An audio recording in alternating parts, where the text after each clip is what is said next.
Welcome to Reasons to Live, everybody. My name is Matthew Gonzali. I have autism and I am a suicide attempt survivor. When I first started experiencing suicidal thoughts, I was 11 years old. I believe I was in the 5th grade. And they persisted on and off throughout my early teenhood years. Feelings that I didn't understand, that made me afraid to be me, afraid to do anything. And it all came to a head one night years ago when a former friend turned bully sent me this list via text, a list of reasons why I should kill myself. On it were some of the most awful, horrible phrases, words I had ever seen, and someone struggling, vulnerable to words like that. I took it to heart and I attempted to drown myself in a river. And obviously I survived, but walking home from the river that night, I looked back at the river and I wondered if I made the right decision in choosing to live. It took some time, no doubt, but eventually I came to realize I made the right decision in choosing to live. Now I am writing a list of reasons of my own, a list of reasons why you should live. And my hope is that the people watching this struggling with suicidal thoughts or urges can listen to my words, listen to the words of somebody who tried to take their own life, and find comfort, help, and encouragement and usage in them. Welcome to Reasons to Live, everybody. Reasons to live, number 1, your favorite place in the entire world. Hi everyone, my name is Matthew Gonzali, and welcome to Reasons to Live, a show dedicated specifically for people struggling with suicidal thoughts, to show them that there are endless, countless, millions, thousands, infinite reasons why they should live.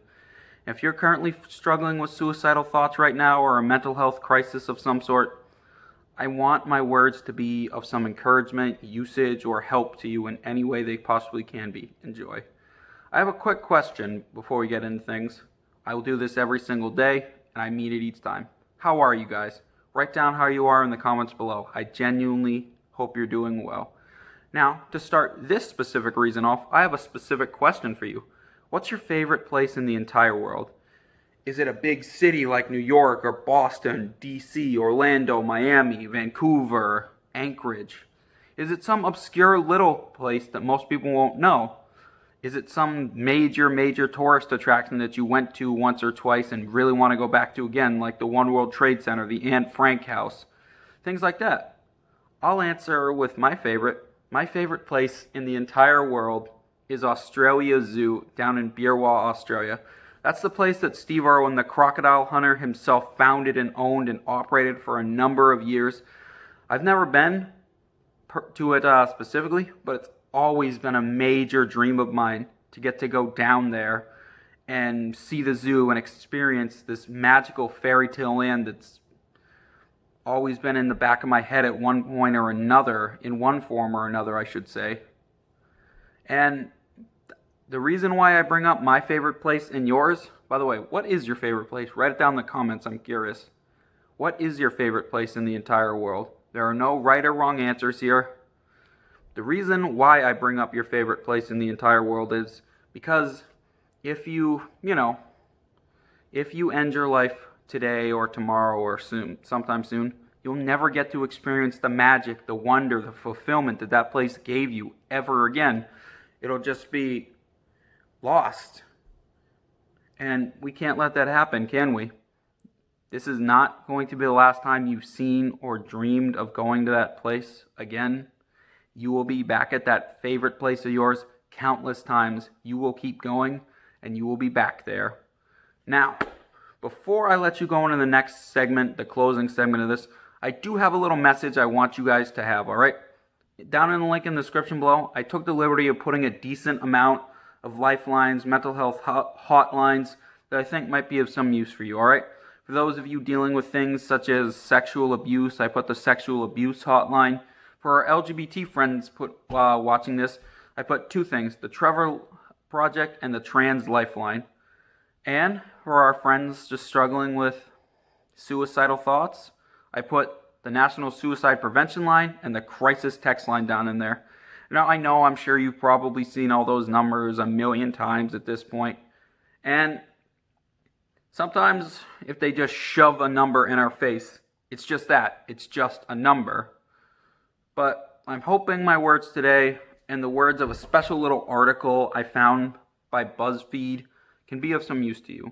I know there's this stupid stereotype that whenever we'd call a suicide hotline or something along its lines, is that our anonymity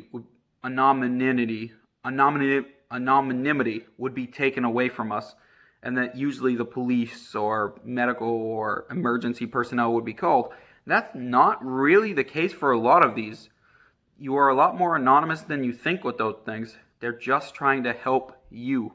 And sometimes calling the emergency services might not necessarily be the right thing in a case like this.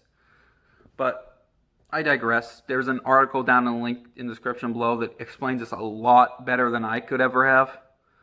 I hope you got something useful from my little talk today. Since you guys made it this far in the episode, I have a special little treat for you. Are any of you familiar with my previous work, my daily mental health tip series? Well, in the link in the description below, in every single one of them, I included a reason to smile. A reason to smile can be whatever you want it to be, as long as it puts a smile on your face and helps take you out of a negative mood and place you in a positive mood. It can be whatever. It can be a positive news story, which is what I mainly put them as. It can be my personal favorite, which you will find, link in the description below, and I'm going to talk about it right now. Today's reason to smile, my friend, is you. Now, I know, a lot of you watching this might not think that you're worth anything or even a reason to smile to begin with. But trust me, you are.